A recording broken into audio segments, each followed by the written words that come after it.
नमस्कार दोस्तों, स्वागत है आपके अपने यूट्यूब चैनल आकाश ग्लोबल स्टडीज पर।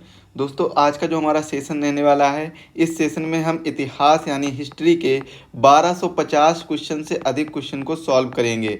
बहुत अच्छे क्वेश्चन हैं, सभी एग्जाम के लिए आपके ज़रूरी हैं। आप किसी भी एग्जाम की तैयारी कर रहे हो, वहाँ पर स्टैटिक क्वेश्चन जो पूछे जाते हैं, वन लाइनर क्वेश्चन है ये, और यहीं से क्वेश्चन पूछे जाते हैं। हिस्ट्री के ज़्यादातर क्वेश्चन यहीं से फंसेंगे। तो यहाँ पर हम हिस्ट्री के 1250 क्वेश्चन को डिस्कस करेंगे, जिसमें हम एंशिएंट हिस्ट्री, मीडिएवल हिस्ट्री और मॉडर्न हिस्ट्री, और साथ ही साथ में मॉडर्न हिस्ट्री के साथ में इंडियन फ्रीडम स्ट्रगल, या फिर हम कह सकते हैं इंडियन नेशनल मूवमेंट, भारतीय राष्ट्रीय आंदोलन या भारतीय राष्ट्रीय स्वतंत्रता आंदोलन, इन सभी चीज़ों के बारे में डिस्कस करेंगे। कुल 1250 क्वेश्चन हम यहाँ पर आपके लिए लेकर आए। 1250 से अधिक क्वेश्चन है यहाँ पर, तो आप वीडियो को अंत तक जरूर देखिएगा। जो भी साथी चैनल पर नए हो, चैनल को सब्सक्राइब कर लीजिए। वीडियो अगर पसंद आए तो वीडियो को लाइक जरूर कर दीजिएगा बाद में, अगर पसंद आए तो, और साथ ही साथ में अपने दोस्तों के साथ शेयर कर दीजिएगा। जो भी किसी भी एग्जाम की प्रिपरेशन कर रहे हैं उनके पास शेयर करिएगा, एक बार सभी के पास शेयर कर दीजिएगा। और इसका रिकॉर्ड बता दें तो इसका रिकॉर्ड है कि अभी 2021 और 2022 में जो पीईटी का एग्ज़ाम हुआ है, तो यहाँ से सभी शिफ्टों में मिलाकर 60 क्वेश्चन से अधिक क्वेश्चन यहाँ से पूछे गए हैं। तो इस वीडियो की इम्पोर्टेंस बहुत ज़्यादा है, पीईटी के एग्जाम पॉइंट ऑफ व्यू से बहुत ज़्यादा है। तो आप इसको जरूर एक बार देखिएगा, क्योंकि पेट के परीक्षा में, पेट के एग्जाम में यहाँ से क्वेश्चन आपके जरूर आएंगे। 4 शिफ्टें होंगी, और 4 शिफ्टों में लगभग 40 में से आप मान के चलिए 30 क्वेश्चन तो पक्का आने ही आने हैं। तो इस चीज़ पर आप लोग एक बार गौर फरमाइएगा। फिर देखते हैं अगली बार जो हमारे टॉपिक रहेंगे, जैसे मिनी टॉपिक रहेंगे, तो उनको हम जल्दी से जल्दी डिस्कस कर लेंगे एग्जाम पॉइंट ऑफ व्यू से, जो महत्वपूर्ण होंगे। फिलहाल में आज हम हिस्ट्री के बारे में चर्चा करते हैं। पहला क्वेश्चन पढ़ेंगे, इतिहास का पिता किसे कहा जाता है? हेरोडोट्स को इतिहास का पिता कहा जाता है, इसको मत पढ़िएगा। आग का आविष्कार कब हुआ था? तो पूरा पाषाण काल में आग का आविष्कार हुआ। पहिए का आविष्कार पूछा जाए, नव पाषाण काल में। पशुपालन कब से प्रारंभ हुआ? मध्य पाषाण काल में। भीमबेटका क्यों प्रसिद्ध है? गुफा शैल चित्रों के लिए। एक तो भीमबेटका की गुफाएं हैं और इसमें शैल चित्र हैं, तो इसलिए भीमबेटका प्रसिद्ध है। भीमबेटका अगर पूछा जाए है कहाँ पर? रायसेन जिला में है, जो कि कहाँ पर पड़ता है? मध्य प्रदेश में पड़ता है। विश्व का सबसे प्राचीन या फिर कह सकते हैं प्रथम अभिलेख कौन सा है? तो बोगाज कोई अभिलेख है, जो कि एशिया माइनर में स्थित है। मानव ने सर्वप्रथम किसका प्रयोग किया था? तांबा धातु का प्रयोग किया था। अगर पूछा जाए क्वेश्चन, मानव ने सर्वप्रथम किस धातु का प्रयोग किया था? तांबा धातु का प्रयोग किया था। ये चीज़ याद रखिएगा। पहले पालतू किससे बनाया था? कुत्ते को बनाया था। सिंधु सभ्यता का अगर काल पूछा जाए, कालखंड कितना है? 2500 से 1750 ईसा पूर्व, इसको नोट करिएगा। सिंधु घाटी सभ्यता थी आद्य ऐतिहासिक। सिंधु सभ्यता प्रसिद्ध क्यों थी? क्योंकि इसका नगर नियोजन बहुत ही सुदृढ़ था, बहुत ही अच्छा था। सिंधु सभ्यता की लिपि कैसी थी? भाव चित्रात्मक थी। यहाँ पर चित्रों की समझ से हम भावों को समझते थे कि क्या कहना चाहते हैं लोग। सिंधु सभ्यता के लोग का व्यवसाय क्या था? मुख्य रूप से यहाँ की सभ्यता का व्यवसाय कृषि था। और सिंधु वासियों की मुख्य फसल कौन सी थी? जौ और गेहूं यहाँ की मुख्य फसल थी। ये कृषि क्यों उनका व्यवसाय बन गया था? ये सभ्यता ही कृषि की वजह से बनी थी। इससे पहले क्या होता था, जब हमारा एवोल्यूशन चल रहा था, यानी मानव विकास चल रहा था, मानव का एवोल्यूशन, ह्यूमन एवोल्यूशन चल रहा था, तब जो ह्यूमन हुआ करते थे पाषाण काल में, इधर उधर दर बदर भटकते थे, जंगलों में जाते थे। अब क्या है, वो नदियों के किनारे उन्होंने बसना स्टार्ट कर दिया और यहीं पर खेती करना स्टार्ट कर दिया। क्योंकि जब खेती करेंगे तो यहाँ पर उन्हें खेती की देखरेख करनी होगी, तो जब देखरेख करनी थी तो यहाँ पर ये बसना स्टार्ट हो गए थे। तो ज़्यादातर ये कहाँ पर बसे थे? नदियों किनारे बसे थे, क्योंकि यहाँ पर फसल उपजाऊ, जो जमीन थी वो उपजाऊ थी, तो फसल अच्छी तरीके से उपज हो जाती थी। पूर्वी स्थल सिंधु सभ्यता का पूछा जाए तो आलमगीरपुर बताइएगा, मेरठ में उत्तर प्रदेश में स्थित है। और ये यूपी के एग्जाम पॉइंट ऑफ व्यू से बहुत जरूरी है, क्योंकि ये उत्तर प्रदेश में स्थित है। नदी पूछी जाए किस नदी में स्थित है, तो बताइएगा सर हिंडन नदी के किनारे स्थित है। कौन सी नदी के किनारे स्थित है? हिंडन नदी के किनारे स्थित है। सिंधु सभ्यता का पश्चिमी पुरास्थल कौन सा है? सुतकांगेडोर है, जो कि बलूचिस्तान में है। और सिंधु सभ्यता का उत्तरी पुरास्थल जम्मू कश्मीर है। सिंधु सभ्यता का दक्षिणी पुरास्थल दैमाबाद है, जो कि अहमदनगर महाराष्ट्र में पड़ता है। और यहाँ पर मांडे लिख लीजिए, जम्मू कश्मीर में कौन सा? मांडे। इसके बाद में सिंधु सभ्यता कैसी थी? एक नगरीय सभ्यता थी, काफ़ी ज़्यादा नगर नियोजन इसका अच्छा था। सभी घर एक दूसरे को, सभी जो घरों के मतलब जो एक स्ट्रीट थी, एक दूसरे को 90 अंश के कोण पर काटती थी। हाईवे बने हुए थे, तो इस तरीके से इनके नगर नियोजन था, काफ़ी अच्छा नगर नियोजन था। सिंधु सभ्यता का विस्तार कैसे हुआ था? त्रिभुजाकार इसका विस्तार हुआ था। सिंधु सभ्यता का प्रमुख बंदरगाह कहाँ पर है? लोथल में, जो कि कहाँ पर पड़ता है? गुजरात में पड़ता है। तो ये चीज़ भी आप नोट करिएगा, इंपॉर्टेंट है, पूछा जा सकता है।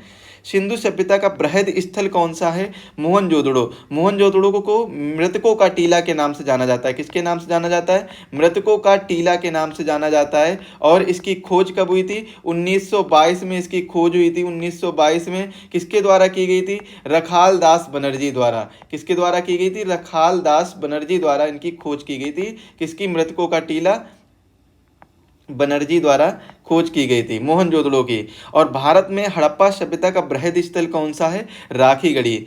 और सिंधु सभ्यता की सबसे बड़ी इमारत कौन सी है? मोहनजोदड़ो सबसे बड़ी इमारत है। और मोहनजोदड़ो में प्राप्त हुई है, क्या प्राप्त हुआ है? एक अन्नागार। जो अन्नागार है, वैसे तो काफ़ी अन्नागार प्राप्त हुए हैं, आप अलग अलग किताबें पढ़ेंगे तो वहाँ पर आपको कहीं पर 10, कहीं पर 12, कहीं पर 7 देखने को मिलेंगे। लेकिन जो अगर आपसे क्वेश्चन ऐसा नहीं पूछा जाएगा, इतना डीपली नहीं जाएगा, लेकिन जब आप बहुत डीप में पढ़ेंगे तब आपको ये चीज़ समझ में आएगी, क्योंकि हिस्ट्री है और ये सोर्सेस पर डिपेंड कर रही है कि कौन सा जो जिसने जैसी खोज की वो अपने हिसाब से बता देता है। तो ये सोर्सेस पर डिपेंड कर रही है, इसके कोई रियल साक्ष्य नहीं मिले हैं, पूरी तरीके से रियल साक्ष्य, वास्तविक साक्ष्य नहीं मिले हैं। तो यहाँ पर कुछ अन्नागार प्राप्त हुए हैं। तो ये एक बहुत बड़ी इमारत के रूप में, पूरे सिंधु सभ्यता की इमारत के रूप में सामने आए अन्नागार। यहाँ पर अन्न रखने का भंडार होता था, यहाँ पर लोग अन्न रखते थे अपना। और मोहनजोदड़ो खोज किसने की? रखालदास बनर्जी। मृतकों का टीला कहा जाता है। और नर्तकी की कांस्य की मूर्ति कहाँ पर मिली? मोहनजोदड़ो से ही मिली है। मोहनजोदड़ो पूछा जाए कहाँ पर स्थित है? पाकिस्तान में स्थित है। प्राप्त स्मारक, यहाँ पर जो एक अच्छे बड़ा स्मारक प्राप्त हुआ है वो कौन सा? स्नानागार हुआ, बहुत बड़ा स्नानागार, जहाँ पर लोग स्नान करते थे। एक कुंड टाइप का बना हुआ है, यहाँ पर लोग स्नान करते थे। इसके बाद में साइड में कपड़े चेंज करने के लिए या फिर अन्य महिलाओं के नहाने के लिए इस तरीके से बने हुए थे। तो एक बहुत बड़ा स्नानागार प्राप्त हुआ है। तो ये भी चीज़ कहाँ पर प्राप्त हुई है? मोहनजोदड़ो में प्राप्त हुई है। तो ये जो बने हुए थे, ये क्या बने हुए थे? ये कपड़े चेंज करने के लिए या महिलाओं के नहाने के लिए या बाद में नहाने के लिए, कुंड में नहाने के बाद में नहाने के लिए बने हुए थे। तो इस प्रकार से यहाँ का एक बड़ा स्नानागार प्राप्त हुआ है। सिंधुवासी पूजा करते थे किसकी? पशुपतिनाथ की पूजा करते थे, या शिव का भी इन्हें रूप बोलते हैं। हड़प्पा या सिंधु सभ्यता के बारे में सबसे पहले जानकारी दी थी चार्ल्स मेसन ने। कब दी थी? 1826 में। और इन्होंने बताया था कि रावी नदी के तट पर हड़प्पा स्थित है, ये बात इन्होंने बताई थी। अगर पूछा जाए हड़प्पा की खोज किसने की थी? दयाराम साहनी ने 1921 में की थी। मोहनजोदड़ो खोज रखालदास बनर्जी और 1922 में। हड़प्पा सभ्यता थी कांस्य युगीन सभ्यता। अच्छा, सिंधु घाटी सभ्यता को, यानी यहाँ पर लिखेंगे इंडस वैली सिविलाइजेशन या सिंधु घाटी सभ्यता को, सिंधु घाटी सभ्यता को हड़प्पा सभ्यता क्यों कहा जाता है? हड़प्पा सभ्यता क्यों कहा जाता है? हड़प्पा सिविलाइजेशन क्यों कहा जाता है? ये अगर क्वेश्चन पूछा जाए आपसे, नॉर्मली ओरली कोई क्वेश्चन पूछ दे तो आपको क्या बताना होगा? इसे हड़प्पा सभ्यता इसलिए कहा जाता है कि हड़प्पा सिंधु घाटी सभ्यता का पहला नगर था जो 1921 में किसके द्वारा? दयाराम साहनी द्वारा खोजा गया था। इसलिए इसे क्या कहा जाता है? हड़प्पा सिविलाइजेशन कहा जाता है। हड़प्पा सभ्यता भी कहा जाता है सिंधु घाटी सभ्यता को। और यहाँ का जो हड़प्पा सभ्यता का समाज था वो कैसा था? मातृ सत्तात्मक समाज था। और स्वास्तिक चिन्ह इन्हीं की देन है, किसकी? हड़प्पा सभ्यता की ही देन है। R37 एक कब्रिस्तान मिला है, जो कहाँ मिला? हड़प्पा से ही मिला है। और हड़प्पा के लोग लोहे के बारे में नहीं जानते थे। ज़्यादातर मिट्टी के बर्तन पर जो रंग प्रयुक्त करते थे, ऑलमोस्ट रेड कलर का रंग प्रयुक्त करते थे। और मिस्र के राजा क्या कहलाते थे? फराओ। क्योंकि मिस्र का यहाँ पर क्वेश्चन इसलिए आया है, यहाँ पर जब हड़प्पा सभ्यता एक तरफ थी इंडस वैली सिविलाइजेशन और एक तरफ थी मेसोपोटामिया की सभ्यता यानी मिस्र की सभ्यता, तो ये आपस में क्या करते थे? व्यापार करते थे, ट्रेड करते थे। इनका आपस में क्या चलता था? ट्रेड चलता था। ट्रेड कैसे चलता था? ये बार्टर सिस्टम अपनाते थे। बार्टर सिस्टम क्या होता है? बार्टर सिस्टम क्या होता है? एक्सचेंज ऑफ अ सिस्टम, मतलब जो सामान के बदले सामान, कोई वस्तु के बदले वस्तु का ही बार्टर करते थे। इस तरीके के सिस्टम को क्या कहते हैं? बार्टर सिस्टम कहते हैं। सॉरी। तो वस्तु के बदले ही वस्तु का विनिमय करना, वस्तु के बदले वस्तु का विनिमय करना, ये क्या कहलाता है? बार्टर सिस्टम कहलाता है। Exchange of goods, exchange of goods कह सकते हैं। एक्सचेंज ऑफ गुड्स, आपस में वस्तुओं का विनिमय करना ही क्या कहलाता है? बार्टर सिस्टम कहलाता है। चावल के साक्ष्य कहाँ पर? लोथल और रंगपुर से मिले। इंपॉर्टेंट क्वेश्चन है, ये क्वेश्चन पूछा गया था।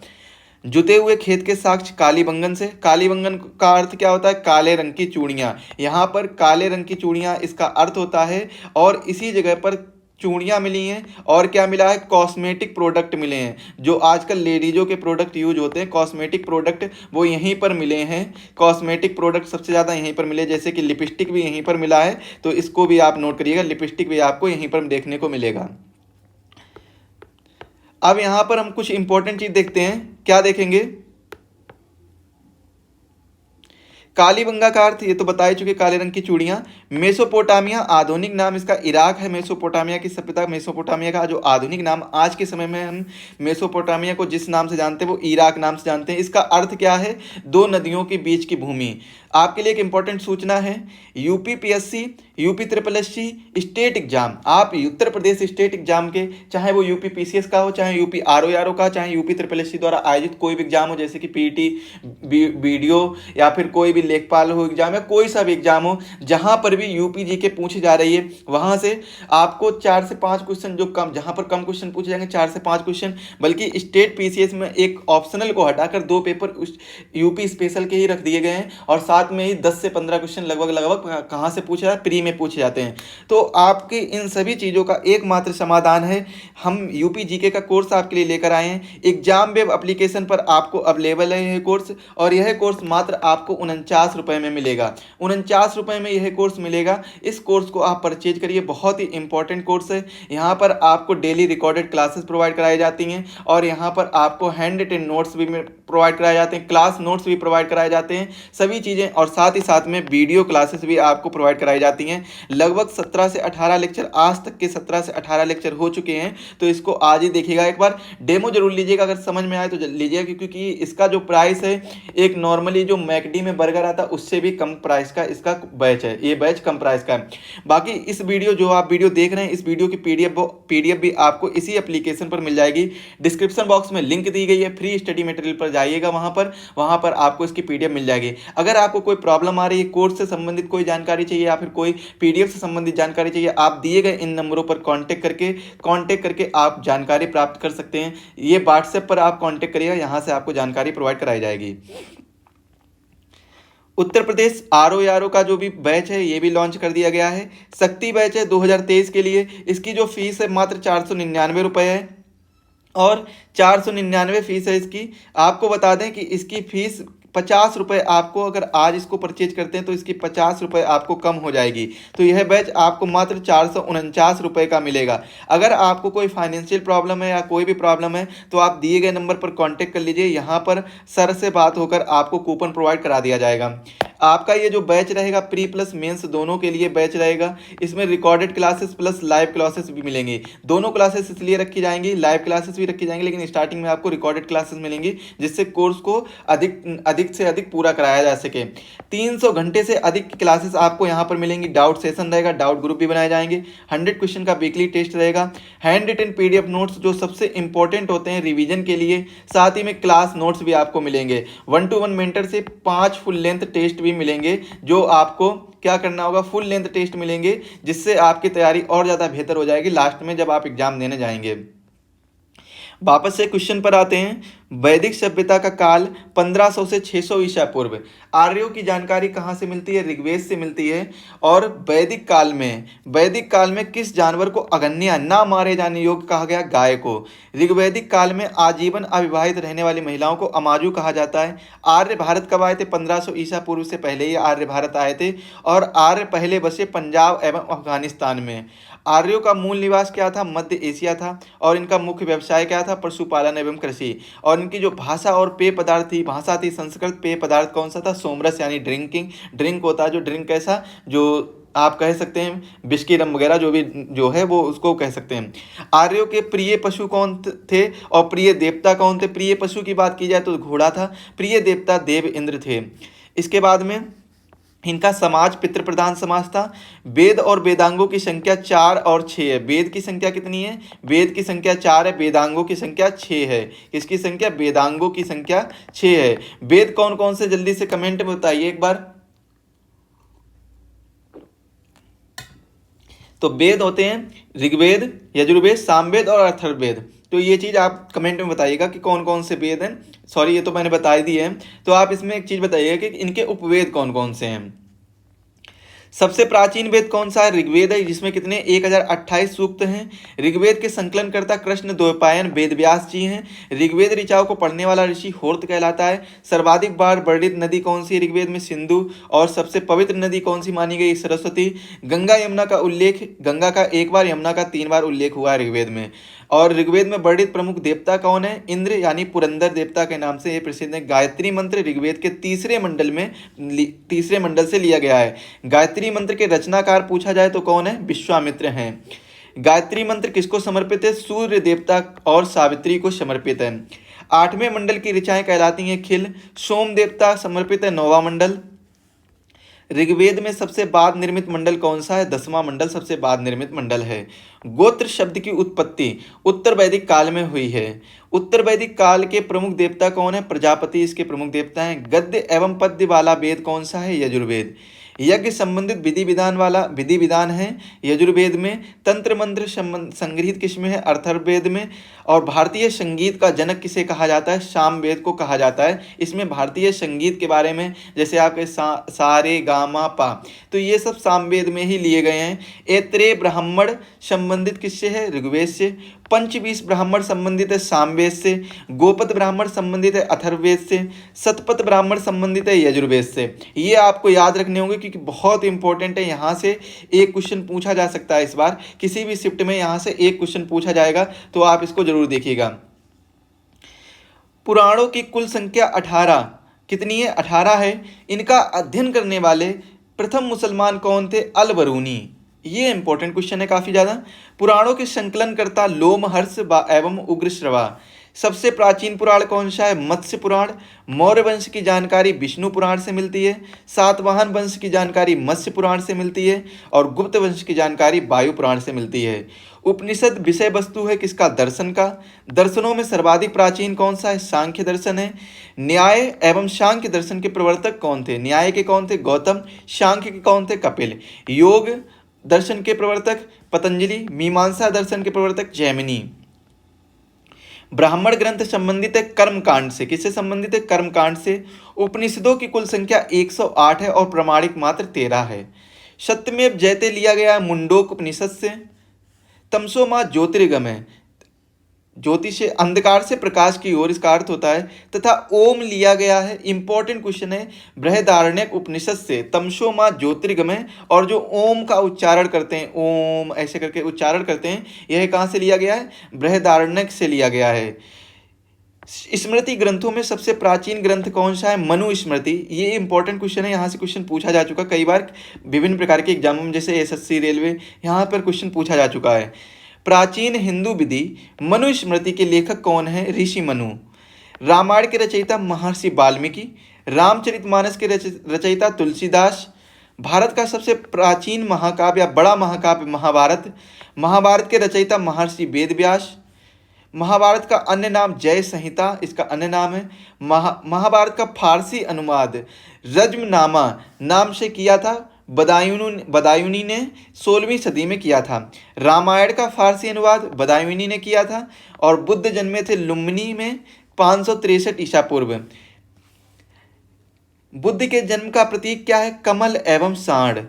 बुद्ध की मृत्यु कुशीनगर में हुई थी 483 ईसा पूर्व। और बुद्ध की मृत्यु की घटना को महापरिनिर्वाण कहा जाता है। बुद्ध के पिता शुद्धोधन है जो शाक्य कुल के थे, और माता महामाया देवी जो कोलीय वंश की थीं। बुद्ध का अन्य नाम सिद्धार्थ, जो कि अन्य नाम है। और बुद्ध के प्रथम गुरु कौन है? अलार कलाम है। सिद्धार्थ इनका अन्य नाम है। इनका प्रिय घोड़ा और सारथी, प्रिय घोड़ा कौन था? कंथक। और सारथी इनका चन्ना था। ग्रह त्याग की घटना महाविनिष्क्रमण कहलाती है। और ग्रह त्याग का प्रतीक क्या है? घोड़ा ही इनका प्रतीक है, क्योंकि घोड़ा पर ही गए तरीके से, इस तरीके से याद कर लीजिए। बुद्ध का प्रथम प्रवचन कहलाया धर्म चक्र परिवर्तन। इनका जो प्रथम प्रवचन कहलाया वो कहलाया धर्म चक्र परिवर्तन।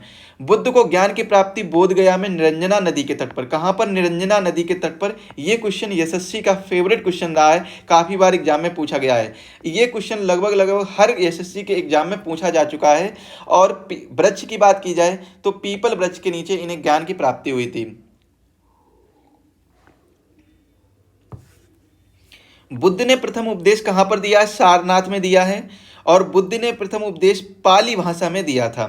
सर्वाधिक उपदेश दिए श्रावस्ती में। बौद्ध ग्रंथों में सबसे प्राचीन क्या है? ग्रंथ त्रिपिटक।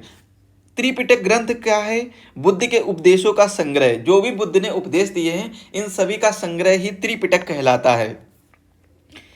बौद्ध धर्म में त्रिरत्न हैं, कौन कौन से? बुद्ध, धम्म और संघ। आप कमेंट बताइएगा कि त्रिपिटक कौन कौन से हैं, कौन कौन से त्रिपिटक हैं। विनय पिटक, सुत्त पिटक, जैसे कि आप बताइएगा तीसरा पिटक कौन सा है।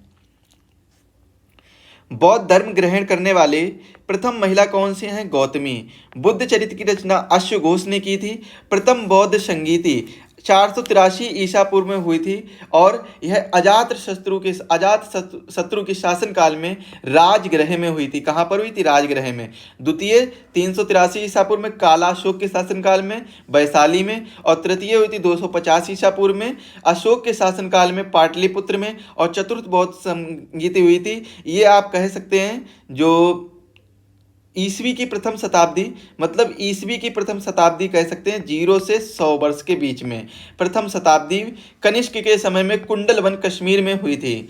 प्रथम बौद्ध संगीति के अध्यक्ष कौन थे? महाकश्यप। द्वितीय बौद्ध संगीति के अध्यक्ष सवाकामी, और तृतीय बौद्ध संगीति के अध्यक्ष मोगलीपुत्र तिष्य, और चतुर्थ बौद्ध संगीति के अध्यक्ष वसुमित्र थे। वसुमित्र कौन से थे? चतुर्थ बौद्ध संगीति के अध्यक्ष थे। तो ये आप याद रख लीजिएगा। प्रथम के कौन थे? महाकश्यप। द्वितीय के कौन थे? द्वितीय के थे सवाकर्मा, और तृतीय संगीति के मोगलीपुत्र तिष्य, और चतुर्थ बौद्ध संगीति कौन थे? वसुमित्र थे। MSMB बस ऐसा याद रख लेंगे, महाकश्यप हो जाएगा, बाकी आप ऑप्शन से लगा दीजिएगा, ठीक है। MSMB 483, 383, 250 और ईसवी की प्रथम शताब्दी में। तो ये चीज अजातशत्रु, कालाशोक, अशोक, कनिष्क। अजात है, इसके बाद में कालाशोक आ जाएंगे, फिर अशोक आ जाएंगे, फिर कनिष्क आ जाएंगे। राजगृह, वैशाली, पाटलिपुत्र, कश्मीर। राजगृह, वैशाली, पाटलिपुत्र, कश्मीर, ऐसे याद कर लीजिएगा आप। ये एक इंपॉर्टेंट क्वेश्चन है, यहाँ से एक क्वेश्चन एक शिफ्ट में पूछा जा सकता है। इतने ही क्वेश्चन से एक क्वेश्चन पक्का पूछा जा सकता है, तो इसको याद रखिएगा। बुद्ध के पूर्व जन्म पर आधारित कथा क्या है? जातक कथा। बौद्धों का पवित्र ग्रंथ जातक है। बौद्ध धर्म पूजा स्थल है मंडप से। एशिया का ज्योतिपुंज कहा गया है, बुद्ध को कहा गया है। जैन धर्म के संस्थापक एवं प्रथम तीर्थकर थे ऋषभदेव, अन्य नाम इनका आदिनाथ। जैन धर्म के वास्तविक संस्थापक महावीर। जैन धर्म के 22वें तीर्थकर अरिष्टिनेमी, और जैन धर्म के 23वें तीर्थकर पार्श्वनाथ थे। पार्श्वनाथ को ज्ञान की प्राप्ति हुई थी समेध पर्वत पर, और पार्श्वनाथ की 4 शिक्षाएं कौन सी हैं? सत्य, अहिंसा, अस्तेय और अपरिग्रह। सत्य, अहिंसा, अस्तेय और अपरिग्रह, ये पार्श्वनाथ की 4 शिक्षाएं हैं। जैन धर्म के अंतिम यानी 24वें तीर्थकर महावीर स्वामी थे। महावीर, इनकी पत्नी यशोदा थी। इनका जन्म कब हुआ था? कुंडग्राम, वैशाली 599 ईसा पूर्व में हुआ था। महावीर की मृत्यु पावापुरी में हुई थी 468 ईसा पूर्व।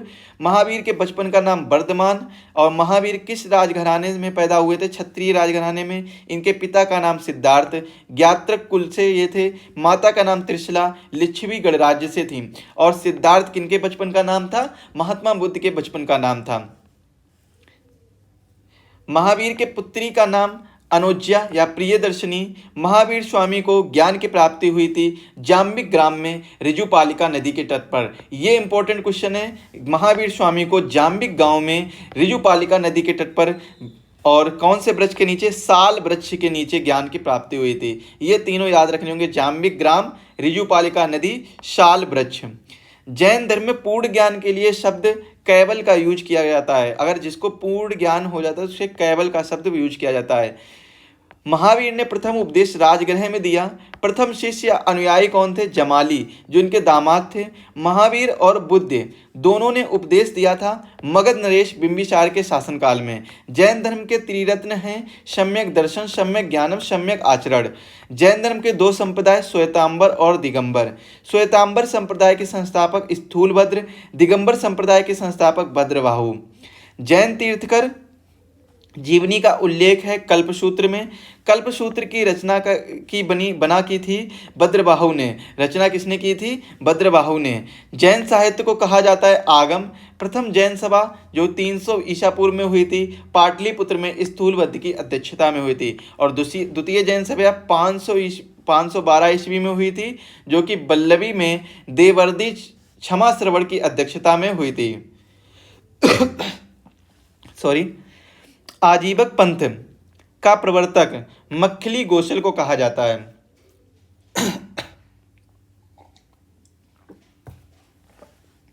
भागवत भागवत वैष्णव धर्म के प्रवर्तक थे कृष्ण। श्रीमद् भागवत गीता लिखी गई है, तो इस तरीके से भगवत गीता नहीं लिखा जाएगा, लेकिन आप एक बार सही कर लीजिएगा, लिखा जाता है श्रीमद् भगवत गीता।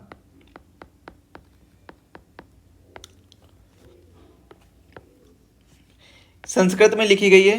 भक्ति आंदोलन का प्रारंभ अलवर संतों ने किया था। सूफी धर्म आंदोलन का विकास 9वीं शताब्दी में हुआ और इस्लाम धर्म के संस्थापक हजरत मोहम्मद साहब, जिनका जन्म 570 ईस्वी में मक्का में हुआ था। हजरत मोहम्मद साहब को ज्ञान की प्राप्ति हुई थी 610 ईस्वी में हीरा नामक गुफा में। हिजरी सम्मत की शुरुआत 622 ईस्वी में। मोहम्मद साहब की मृत्यु 632 ईस्वी मदीना में और उनके उत्तराधिकारी कहलाए खलीफा।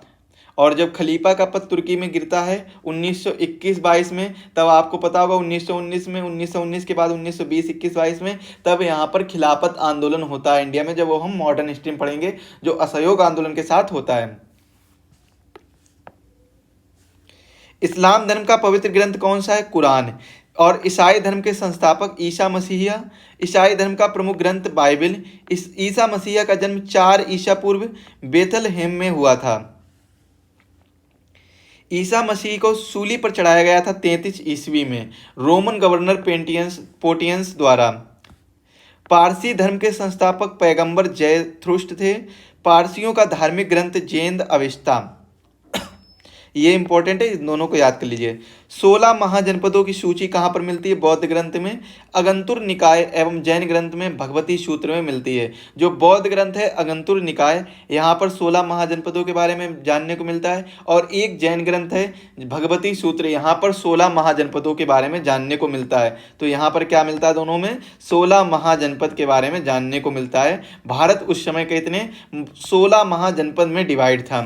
अवंती अंग की राजधानी क्या थी? ये 2 महाजनपद, एक अवंती एक अंग, इनकी राजधानी क्या थी? उज्जैन और चंपा। कौशल और मल्ल की राजधानी श्रावस्ती और कुशीनारा। वश्य और सूरसेन की राजधानी कौशाम्बी और मथुरा। बज्जी और गंधार की राजधानी वैशाली और तक्षशिला। यहाँ से क्वेश्चन सबसे ज्यादा पूछे जाते हैं, इसीलिए इनको रखा है। मगध के सबसे प्राचीन वंश का संस्थापक बृहद्रथ। वास्तविक संस्थापक बिंबिसार। मगध की प्रथम राजधानी गिरिब्रज, जो कि राजगृह में। हर्यक वंश का संस्थापक बिंबिसार। बिंबिसार की हत्या अजातशत्रु ने, अजातशत्रु और कुणिक की हत्या उदयन ने की थी। पाटलिपुत्र की स्थापना उदयन के द्वारा की गई थी। और पाटलिपुत्र कहाँ पर बसा हुआ है? गंगा सोन के संगम पर। तो गंगा नदी और सोन नदी के संगम पर पाटलिपुत्र बसा हुआ है। हर्यक वंश का अंतिम राजा नागदशक। शिशुनाग वंश का संस्थापक शिशुनाग है। नंद वंश का संस्थापक महापद्म नंद है और नंद वंश का अंतिम शासक घनानंद है। भारत पर प्रथम आक्रमण किया ईरानियों ने। अष्टाध्यायी प्रसिद्ध कृति है पाणिनि की। भारत पर प्रथम सफल आक्रमण किया डोरियस ने प्रथम या दारा प्रथम ने डोरियस प्रथम या दारा प्रथम ने 516 ईसा पूर्व में भारत पर प्रथम सफल आक्रमण किया था। भारत पर आक्रमण करने वाला पहला यूनानी शासक कौन था? सिकंदर था। सिकंदर पिता फिलिप का जन्म 356 ईसा पूर्व में हुआ था। घनानंद समकालीन किसके थे? सिकंदर के। सिकंदर की मृत्यु 323 ईसा पूर्व में बेबीलोन में हुई थी। सेल्यूकस निकेटर क्या था? सिकंदर का सेनापति। सिकंदर गुरु अरस्तु इनका घोड़ा बुफाफेला। सिकंदर और पोरस के बीच युद्ध कहलाता है हाइडो स्पीज या झेलम वितस्ता का युद्ध। झेलम वितस्ता का युद्ध कहलाता है। झेलम का ही प्राचीन नाम क्या था जो वेद में कहा गया है? वितस्ता कहा गया है। कैसे याद करना है कि बॉन बीटा झेला, बीटा मतलब वितस्ता, बीटा झेला, झेलम बॉन बीटा झेला। तो इस तरीके से ट्रिक से याद कर लीजिए। और जो रावी नदी है, रावी नदी का नाम क्या है? तो रावी नदी का नाम पुरुषनी है। तो रवि एक कैसा नाम है? रवि एक तरीके से पुरुष का नाम है, तो इसका नाम क्या हो जाएगा? पुरुषनी हो जाएगा। तो इस तरीके से ट्रिक से कुछ नदियों के बारे में भी आप याद कर लीजिए। मौर्य वंश का प्रचलित मुद्रा कौन सी थी? पर्ण। मौर्य वंश का संस्थापक चंद्रगुप्त मौर्य। सुदर्शन झील का निर्माण चंद्रगुप्त मौर्य ने कराया था। और चंद्रगुप्त ने जैन धर्म की दीक्षा भद्रबाहु से प्राप्त की। चंद्रगुप्त मौर्य के गुरु एवं महामंत्री कौन थे? चाणक्य। चाणक्य के अन्य नाम विष्णुगुप्त और कौटिल्य था। कौटिल्य रचित अर्थशास्त्र की पुस्तक किससे संबंधित थी? राजनीति से संबंधित थी, ना कि इकोनॉमिक्स से संबंधित थी। भारत का मैकियावेली कहा गया है? चाणक्य को कहा गया है। मुद्रा राक्षस नाटक के रचयिता विशाख दत्त हैं। इंपॉर्टेंट क्वेश्चन है ये। क्वेश्चन काफी बार एसएससी के एग्जाम में पूछा जा चुका है। चंद्रगुप्त मौर्य दरबार में आने वाले प्रसिद्ध यूनानी कौन थे? मेगस्थनीज। इनकी पुस्तक कौन सी है? इंडिका। ये क्वेश्चन भी काफी बार एसएससी के एग्जाम में और रेलवे के एग्जाम में पूछा जा चुका है। मेगस्थनीज कौन था? सेल्यूकस निकेटर का राजदूत था। और सेल्यूकस निकेटर कौन था? ये सेनापति था। इसके बाद में सेल्यूकस को पराजित किया था चंद्रगुप्त मौर्य ने। सेल्यूकस को किसने पराजित किया था? चंद्रगुप्त मौर्य ने सेल्यूकस को पराजित किया था। चंद्रगुप्त मौर्य की मृत्यु हुई थी 298 ईसा पूर्व में। 298 ईसा पूर्व श्रवणबेलगोला जो कर्नाटक में पड़ता है, उपवास द्वारा इनकी मृत्यु हुई थी। ये इन्होंने व्रत रखा था, फास्ट रखा था, तो इसलिए इनकी मृत्यु हो गई थी। श्रवणबेलगोला में गोमतेश्वर की विशाल प्रतिमा को बनवाया था चामुंड राय 983 ईसा पूर्व में। चंद्रगुप्त मौर्य का पुत्र या उत्तराधिकारी बिंदुसार अमित्रघात के रूप में प्रसिद्ध था। बिंदुसार और डाइमेकस भारत आया था बिंदुसार के समय में। बिंदुसार अनुयायी था आजीवक संप्रदाय का। बिंदुसार का पुत्र या उत्तराधिकारी कौन था? अशोक। सम्राट अशोक। बहुत ही इंपॉर्टेंट क्वेश्चन है, पूछा जाता है क्वेश्चन कि अशोक के पिता कौन थे? बिंदुसार। अशोक मगध की गद्दी पर कब बैठा? 269 ईसा पूर्व में। अशोक ने धम्म स्वीकार किया। धम्म स्वीकार किया था कलिंग युद्ध के बाद। बहुत ज़्यादा जो ब्लड देखने के बाद में, खून देखने के बाद में कि युद्ध में कितना विनाश होता है, ये सब देखने के बाद में अचानक से इनका मन परिवर्तित हुआ और 261 ईसा पूर्व में इन्होंने कलिंग युद्ध के बाद धर्म को स्वीकार कर लिया, यानी बौद्ध धर्म को स्वीकार कर लिया। और इन्होंने बौद्ध धर्म के प्रचार के लिए श्रीलंका किसको भेजा था? अपने पुत्र महेंद्र और पुत्री संघमित्रा को श्रीलंका भेजा था। शिलालेख का प्रचलन प्रारंभ किया अशोक ने। शिलालेख में प्रयुक्त भाषा थी प्राकृत भाषा। खरोष्टी लिपि लिखी जाती है दाएं से बाएं की ओर। दाएं से बाएं की ओर इस तरीके से लिखी जाती है। खरोष्टी लिपि कैसे लिखी जाती है? दाएं से बाएं की ओर। और ब्राह्मी लिपि लिखी जाती है बाएं से दाएं की ओर, जो नॉर्मल हम लोग लिखते हैं ब्राह्मी लिपि लिखते हैं। अशोक के शिलालेख संख्या 14 की खोज सर्वप्रथम की थी टी फेंतलर ने, जो 1750 में की थी। अशोक का सबसे लंबा स्तंभ कौन सा है? स्तंभ लेख 7वां स्तंभ लेख है। और इनके टोटल शिलालेख कितने हैं? 14 हैं, तो 7वां सबसे लंबा शिलालेख है। अशोक के अभिलेख को सर्वप्रथम किसने पढ़ा था? जेम्स प्रिंसेप ने 1837 ईस्वी पूर्व में। सीपीओ के एग्जाम में और एसएससी के विभिन्न एग्जाम में ये काफ़ी बार क्वेश्चन, सीपीओ के इसी बार क्वेश्चन पूछा गया था जो अभी एग्जाम हुआ था, और एसएससी में जो अभी एग्जाम चल रहे थे इसमें क्वेश्चन पूछा गया था। इसके बाद में अगला क्वेश्चन देखेंगे, अशोक का सबसे छोटा स्तंभ लेख कौन सा है? रुम्मिनदेही का इस लेख स्तंभ लेख है। अशोक का नाम अशोक है मौस्की आंध्र प्रदेश एवं गुर्जरा मध्य प्रदेश अभिलेख में। अशोक का नाम जो दो अभिलेख हैं, एक मौस्की और एक गुर्जरा, ये दो अभिलेख हैं जो कि एक आंध्र प्रदेश में और एक मध्य प्रदेश में पड़ता है। यहाँ पर इनका नाम अशोक लिखा गया है। अभिलेखों में अशोक को क्या कहा गया है? देवनाम प्रिय कहा गया है। अशोक ने स्वयं को मगध का सम्राट बताया। भाब्रू शिलालेख में जो राजस्थान में मिलता है, भाब्रू शिलालेख में अशोक ने अपने आप को स्वयं को मगध का सम्राट बताया था। कलिंग युद्ध का वर्णन किसमें है? 13वें शिलालेख में कलिंग युद्ध का वर्णन है। सांची स्तूप जो कि मध्य प्रदेश में पड़ता है, इसका निर्माण अशोक ने ही कराया था। बरहूत स्तूप अशोक कालीन है जो कि मध्य प्रदेश में स्थित है। श्रीनगर की स्थापना किया था अशोक ने की थी। अशोक की मृत्यु कब हुई थी? 232 ईसा पूर्व में। मौर्य वंश का अंतिम शासक बृहद्रथ था और शुंग वंश की स्थापना पुष्यमित्र शुंग ने की थी। शुंग वंश के शासकों की राजधानी विदिशा थी। पुष्यमित्र शुंग अश्वमेध यज्ञ कराया था। 2 यज्ञ कराए थे। महाभाष्य के रचयिता पतंजलि और शुंग वंश का अंतिम शासक देवभूति था। कण्व वंश का शासक संस्थापक वासुदेव और कण्व वंश के अंतिम शासक कौन थे? सुशर्मा। यहाँ से ज़्यादा क्वेश्चन नहीं पूछे जाते हैं, फिर भी करवा दिए। सातवाहना या आंध्र वंश का संस्थापक कौन था? सिमुक। सातवाहन वंश, इसकी राजधानी प्रतिष्ठान महाराष्ट्र, और इसका जो महंतम शासक है वो गौतमीपुत्र सातकर्णी था। सीसा का सिक्का चलवाया था सातवाहनों ने चलवाया था।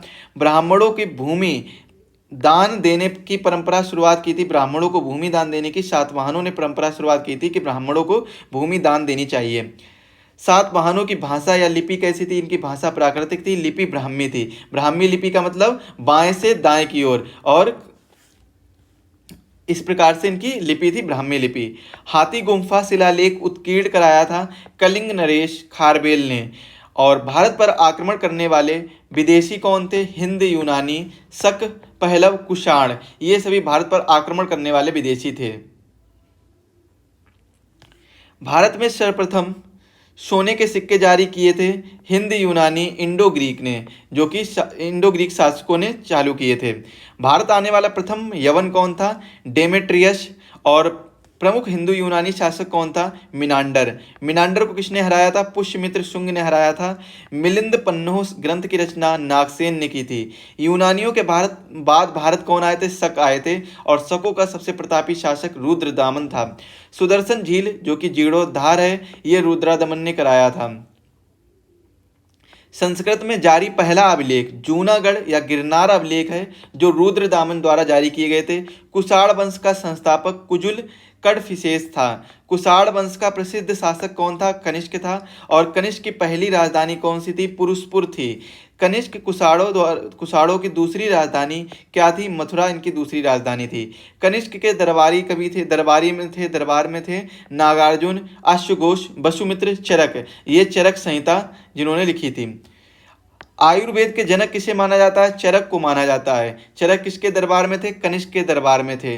भारत का आइंस्टीन किसे कहा जाता है? नागार्जुन को कहा जाता है। और शून्यवाद के प्रवर्तक भी कौन है? नागार्जुन है। सिल्क मार्ग का आरंभ कनिष्क ने कराया था। शक संबंध चलवाया था कनिष्क ने। 78 ईस्वी में शक संबंध चलाया था, तभी आज हमारा शक संबंध जो कैलेंडर है आधारित शक संबंध पर ही आधारित है, जो हमारा आगे चलता है, हमारे ईस्वी से आगे चलता है। 78 ईस्वी चलता आगे।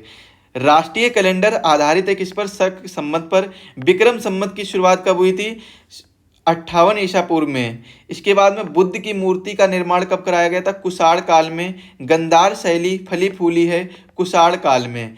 शुद्ध सोने के सिक्के चलवाए थे कुषाणों ने, शुद्ध सोने के सिक्के चलवाए थे। प्राचीनतम सिक्के कहलाए आहत सिक्के। कुषाण वंश का अंतिम शासक क्या था? कुषाण वंश का अंतिम शासक और गुप्त वंश का संस्थापक श्रीगुप्त था। इसके बाद में गुप्त वंश का वास्तविक संस्थापक कौन था? चंद्रगुप्त था। गुप्त संबंध चलवाया था चंद्रगुप्त ने 319 ईस्वी पूर्व में, और चंद्रगुप्त प्रथम उत्तराधिकारी समुद्रगुप्त था। सिक्कों पर बीड़ा बजाते स्थित समुद्रगुप्त थे। भारत का नेपोलियन कहलाया समुद्रगुप्त कहलाया। समुद्रगुप्त का दरबारी कवि कौन थे? समुद्रगुप्त के दरबारी कवि थे हरिसेड। प्रयाग प्रशस्ति लेख जिसकी रचना किसने की थी? हरिसेड ने की थी। रचना किसने की थी? हरिसेड ने की थी। प्रयाग प्रशस्ति लेख, यहाँ से क्वेश्चन पूछा जाता है। इसकी जानकारी कहाँ मिलती है? क्वेश्चन बहुत इंपॉर्टेंट है। इसकी जानकारी कहाँ मिलती है? समुद्रगुप्त के संबंध में मिलती है। समुद्रगुप्त का उत्तराधिकारी हुआ चंद्रगुप्त। चंद्रगुप्त विक्रमादित्य ने दूसरी राजधानी, और चंद्रगुप्त द्वितीय जो विक्रमादित्य के नाम से, इन्होंने दूसरी राजधानी प्रथम पहली कौन सी थी? पाटलिपुत्र थी। प्रथम राजधानी कौन सी थी? पाटलिपुत्र थी। तो दूसरी राजधानी किसे बनाया था? उज्जैन को बनाया था।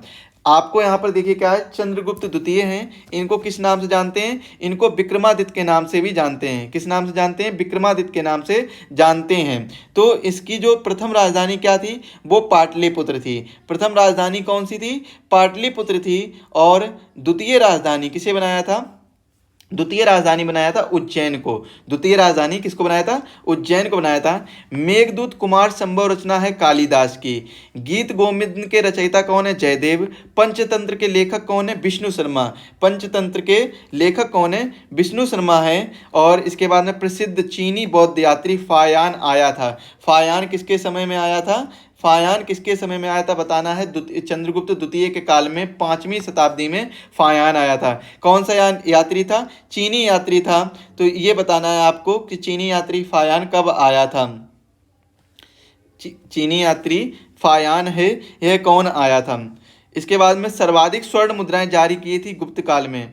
एक क्वेश्चन छूट गया है शायद, हाँ जी ये वाला। कुषाण वंश का अंतिम शासक कौन था? इसको सोच करा दें तो ये अंतिम शासक था वासुदेव। अंतिम वासुदेव प्रथम, वासुदेव प्रथम लिख लीजिए, वासुदेव प्रथम।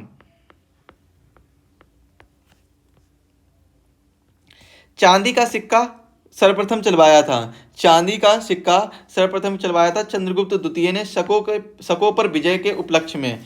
महरौली में स्थित राजा चंद्र ने लौह स्तंभ बनवाया था। महरौली में स्थित राजा चंद्र ने लौह स्तंभ बनवाया था चंद्रगुप्त द्वितीय ने।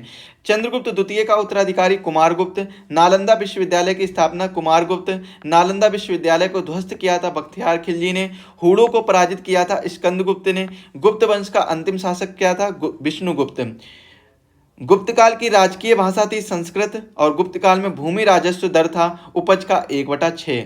प्रथम भारत का स्वर्ण युग गुप्त काल को कहा जाता है। मंदिर बनाने की कला का जन्म गुप्त कालीन से है। गुप्त काल से गुप्त काल रजत मुद्राएं कहलाती हैं रूपक, और गुप्त काल की स्वर्ण मुद्राएं दिनार कहलाती हैं। पुण्य पुष्यभूति और वर्धन वंश का संस्थापक पुष्यभूति था और वास्तविक संस्थापक इनका प्रभाकर वर्धन थे। हर्षवर्धन अन्य नाम इनका शिलादित्य था। इन्होंने अपनी राजधानी थानेश्वर से स्थापित की थी कन्नौज। कन्नौज को और किस नाम से जाना जाता है? कान्यकुब्ज के नाम से या इत्र नगरी के नाम से भी जाना जाता है। और कौन बनेगा करोड़पति में भी ये क्वेश्चन पूछा गया था, तो ये तो आपको पता ही होगा। भूमि देने को सामंती प्रथा का प्रारंभ हर्षवर्धन ने किया था। चीनी यात्री हुएनसांग भारत आया था हर्षवर्धन के समय, और 606 से 647 ईसा पूर्व के बीच में हर्षवर्धन के समय में चीनी यात्री हुएनसांग आया था। होएनसांग द्वारा लिखित पुस्तक सी.यू. की और यात्रियों में राजकुमार नीति का पंडित और शाक्य मुनि किसे कहा जाता है? होएनसांग को कहा जाता है। हर्षवर्धन का दरबारी था बाणभट्ट, और हर्षचरित कादंबरी के रचयिता कौन थे? बाणभट्ट। हर्षवर्धन प्रत्येक 5 वर्ष बाद धार्मिक या सम्मेलन आयोजित करता था, तो यह प्रयाग में करता था, प्रयागराज में करता था, इलाहाबाद में। हर्षवर्धन के काल में भू राजस्व दर कितनी थी? 1/6। पुलकेशिन द्वितीय ने हर्षवर्धन को 634 ईस्वी में पराजित किया था नर्मदा नदी के तट पर। भारत का अंतिम हिंदू सम्राट कौन था? हर्षवर्धन था। संगम युग का महान शासक करिकाल था। प्रथम एवं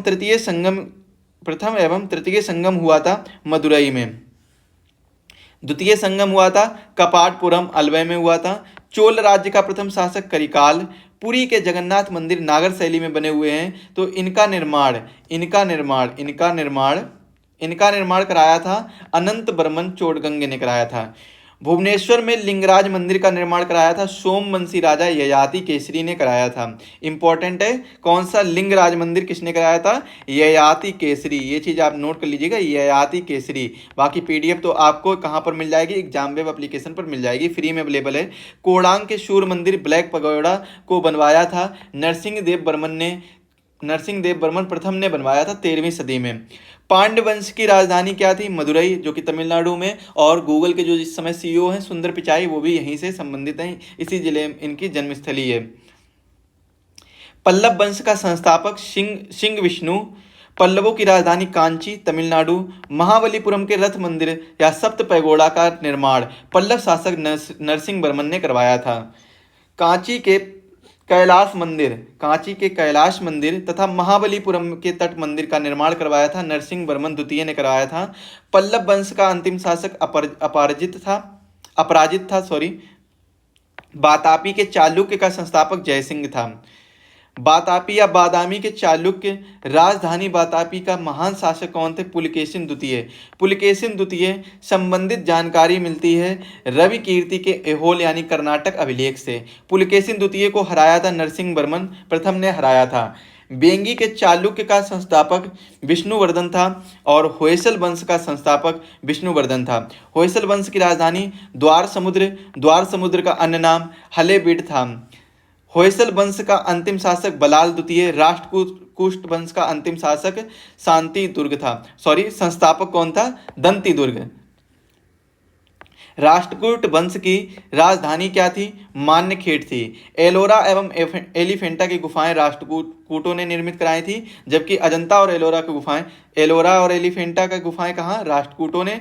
और अजंता और एलोरा गुफाएं और या एलिफेंटा की गुफाएं कहाँ पर है? महाराष्ट्र में स्थित हैं। एलोरा के कैलाश मंदिर द्रविड़ शैली में बने हुए हैं। कहाँ? कौन सी शैली में? द्रविड़ शैली में। ये क्वेश्चन आर्ट एंड कल्चर की दृष्टि से बहुत महत्वपूर्ण है। इनका निर्माण करवाया था राष्ट्रकूट शासक कृष्ण प्रथम ने कराया था। राष्ट्रकूट वंश का प्रथम शासक कौन था? कृष्ण तृतीय। कल्याणी के चालुक्य वंश की स्थापना तैलप द्वितीय ने कराई थी। राजधानी क्या थी? मान्यखेड़। आपके क्वेश्चन बस यहाँ पर एंशिएंट हिस्ट्री की समाप्ति होने वाले हैं, कुछ ही क्वेश्चन और रह गए हैं, तो इनको और देख लेते हैं। चोल वंश का संस्थापक विजयालय था और विजयालय की राजधानी तंजौर या तंजावुर थी। चोल वंश का प्रमुख शासक कौन था? राजा और तंजौर के बृहदेश्वर या राजराजेश्वर के शिव मंदिर को बनवाया था राज राजा प्रथम ने। नटराज की कांच की मूर्तियां थी चोल काल की। मंदिर निर्माण कला में विमान शैली का प्रचलन हुआ था चोल वंश के शासन में। और गंगैकोंड चोल कहा जाता है राजेंद्र को। चोल वंश का अंतिम शासक राजेंद्र द्वितीय को। पाल वंश का संस्थापक गोपाल को। पाल वंश का प्रतापी शासक धर्मपाल को। विक्रमशिला विश्वविद्यालय भागलपुर की स्थापना धर्मपाल 770 से 810 ईस्वी में। पाल वंश का अंतिम शासक मदन पाल ने। हिंदी में अपना अभिलेख उत्कीर्ण कराने प्रथम राजवंश कौन थे? सेन वंश थे।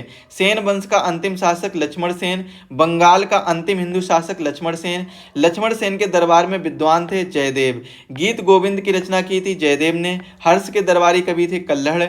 गुर्जर प्रतिहार वंश का संस्थापक नागभट्ट प्रथम। कश्मीर के इतिहास के बारे में जानकारी मिलती है कल्लड़ रचित राज तरंगिणी से। दिल्ली नगर की स्थापना तोमर अनंगपाल ने की थी। इंपॉर्टेंट क्वेश्चन है। 1194 ईस्वी में चंदावर के युद्ध में जयचंद को मार डाला था मोहम्मद गौरी ने। चौहान वंश का संस्थापक वासुदेव। चौहान वंश का अंतिम शासक पृथ्वीराज तृतीय। बाकी हम जो युद्ध से संबंधित क्लास ले चुके हैं उसको आप जरूर देखिएगा। युद्ध से संबंधित क्लास में आपको सभी युद्धों के बारे में जानकारी मिल जाएगी। पीडीएफ आपको एग्जाम वेब एप्लीकेशन पर तीनों जो एंशिएंट हिस्ट्री, मॉडर्न हिस्ट्री और मीडिएवल हिस्ट्री, तीनों इतिहासों के बारे में जो युद्ध हुए, महत्वपूर्ण युद्ध हुए हैं, इन सभी की जानकारी की पीडीएफ आपको एग्जाम वेब एप्लीकेशन पर मिल जाएगी। पृथ्वीराज चौहान का राजकवि चंद्रबरदाई। पृथ्वीराज रासो चंद्रबरदाई की रचना है और पृथ्वीराज चौहान ने मोहम्मद गौरी को हराया था 1191 ईस्वी में तराइन के प्रथम युद्ध में। चंदेल वंश का संस्थापक नन्नक था। खजुराहो मंदिर का निर्माण चंदेलों ने धंग के निर्माण में कराया था। चंदेल वंश का सबसे प्रतापी शासक यशोवर्मन था और चंदेल वंश का आखिरी शासक परमल था। सोलंकी वंश का संस्थापक मूलराज प्रथम। सोलंकी वंश के प्रमुख शासक भीम पृथक थे और महमूद गजनी ने सारनाथ मंदिर पर आक्रमण किया था। सोमनाथ मंदिर पर आक्रमण किया था कब? भीम प्रथम के शासनकाल में। दिलवाड़ा के प्रसिद्ध जैन मंदिर को बनवाया था भीम प्रथम ने। सामंत विमल शाह ने। भीम प्रथम के जो सामंत थे विमल शाह, इन्होंने बनवाया था। इसके बाद में सोलंकी वंश का अंतिम शासक भीम द्वितीय था। मेवाड़ की राजधानी चित्तौड़ में विजय स्तंभ को बनवाया था राणा कुंभा ने 1448 ईस्वी में। अब हम चर्चा करने वाले हैं मध्यकालीन भारत से संबंधित कुछ महत्वपूर्ण तथ्यों के बारे में, कुछ महत्वपूर्ण प्रश्नों के बारे में।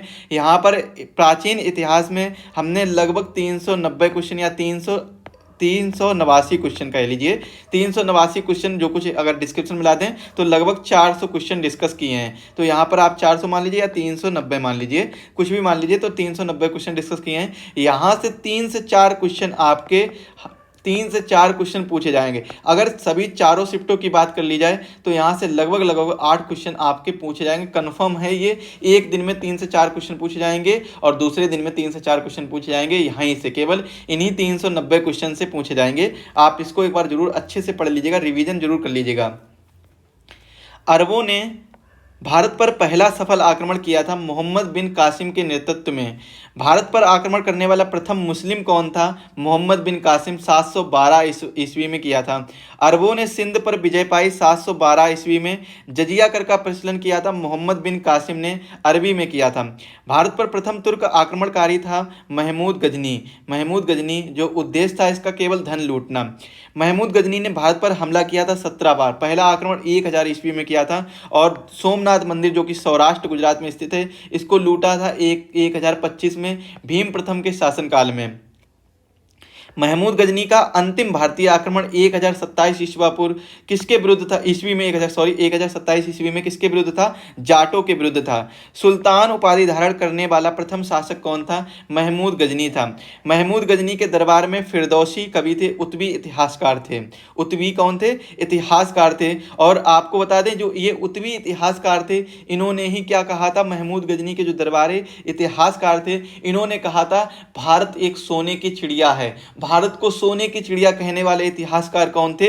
उतवी थे। ये चीज आप याद कर लीजिए, नोट कर लीजिए, मॉडर्न हिस्ट्री में हम इसके बारे में पढ़ेंगे। किताब उल यामनी तथा तारीख अयामनी पुस्तक की रचना की थी उतवी ने की थी। महमूद गजनवी की मृत्यु हुई थी 1030 में। शाहनामा के लेखक कौन थे? फिरदौसी जो कि फारसी भाषा में लिखी गई। और अल बरूनी या अबुरे हान भारत में आया था महमूद गजनी के साथ में 11वीं सदी में। पुराणों का अध्ययन करने वाला प्रथम मुसलमान अल बरूनी था। पुस्तक इनकी कौन सी है? फेमस पुस्तक किताब उल हिंद। भारत में मुस्लिम साम्राज्य का संस्थापक मोहम्मद गौरी। मोहम्मद गौरी ने प्रथम बार आक्रमण किया था और जीता था 1175 ईस्वी में मुल्तान पर आक्रमण करके जीता था। मोहम्मद गौरी को भारत में पहली पराजय हुई थी 1178 में भीम द्वितीय ने पराजय किया था। और 1191 के प्रथम तराइन युद्ध में पृथ्वीराज चौहान ने हराया था मोहम्मद गौरी को। और 1192 में तराइन के द्वितीय युद्ध में मोहम्मद गौरी ने हराया था पृथ्वीराज चौहान को। 1194 में चंदावर के युद्ध में मोहम्मद गौरी ने हराया था गहड़वाल कन्नौज, जो गहड़वाल है कन्नौज के राजा जयचंद्र को हराया था। मोहम्मद गौरी की हत्या की गई थी 15 मार्च 1206 ईस्वी को खोकर नामक जाट उपसमूह लोगों ने की थी। और दिल्ली सल्तनत का संस्थापक था कुतुबुद्दीन ऐबक। मोहम्मद गौरी का दास था। और दिल्ली सल्तनत का वास्तविक संस्थापक इल्तुतमिश को माना जाता है जो ऐबक का गुलाम था, कुतुबुद्दीन ऐबक का गुलाम था। गुलाम या दास या ममलूक वंश की स्थापना 1206 ईस्वी में कुतुबुद्दीन ऐबक ने की थी। और दिल्ली सल्तनत की प्रथम राजधानी लाहौर थी। लाहौर से राजधानी दिल्ली किसने लाया? इल्तुतमिश ने लाया। इसीलिए इल्तुतमिश को दिल्ली सल्तनत का वास्तविक संस्थापक माना जाता है। गुलामों का गुलाम किसे कहा जाता है? इल्तुतमिश को गुलामों का गुलाम कहा जाता है। कुतुब मीनार का निर्माण कार्य पूरा किसने कराया था? तो इल्तुतमिश ने कराया था। अगर शुरू पूछा जाए तो कुतुबुद्दीन ऐबक ने कराया था। कुतुब मीनार का निर्माण किया गया था बख्तियार काकी की स्मृति में और लाख बख्श कहलाता है कुतुबुद्दीन ऐबक। अढ़ाई दिन का झोपड़ा, यहाँ पर अढ़ाई कर लीजिए, अढ़ाई दिन का झोपड़ा नामक मस्जिद का निर्माण किसने कराया था? ऐबक ने कराया था। कहाँ पर? अजमेर में। ख्वाजा मोइनुद्दीन चिश्ती की दरगाह कहाँ पर है? अजमेर में है। गौरी ने प्रथम अख्ता प्रदान किया था ऐबक को। कुतुबुद्दीन ऐबक की मृत्यु 1210 ईस्वी में चौगान यानी पोलो खेलते समय हुई थी। घोड़ा से गिरकर इनकी मृत्यु हो गई थी। कुतुबुद्दीन ऐबक का मकबरा कहाँ पर स्थित है? लाहौर में। कुतुबुद्दीन ऐबक का उत्तराधिकारी कौन है? आराम शाह, जिसके नाम में ही आराम है तो ये हमेशा आराम ही करता रहा था, तो इसके बारे में कुछ ज़्यादा नहीं पढ़ना होता है। गुलाम वंश का वास्तविक संस्थापक इल्तुतमिश है, ये आपको पता होगा, पहले बता चुके हैं। इक्ता प्रथा की शुरुआत इल्तुतमिश ने की। तुर्कान ए चहलगानी की गठन इल्तुतमिश ने किया। शुद्ध अरबी सिक्के किसने चलाए? इल्तुतमिश ने चलाए। चांदी और टंका और तांबे का जीतल नामक सिक्का किसने चलाया था? इल्तुतमिश ने चलाया था। मंगोल शासक चंगेज खान जो तेमुचिन था, इन्होंने भारत पर आक्रमण किया था इल्तुतमिश के समय में ही आक्रमण किया था मंगोल शासक चंगेज खान ने, और सबसे खतरनाक शासक था चंगेज खान। इल्तुतमिश ने बिहार में अपना प्रथम सूबेदार बनाया था मलिक जानी को एवाज के स्थान पर प्रथम सूबेदार बनाया था।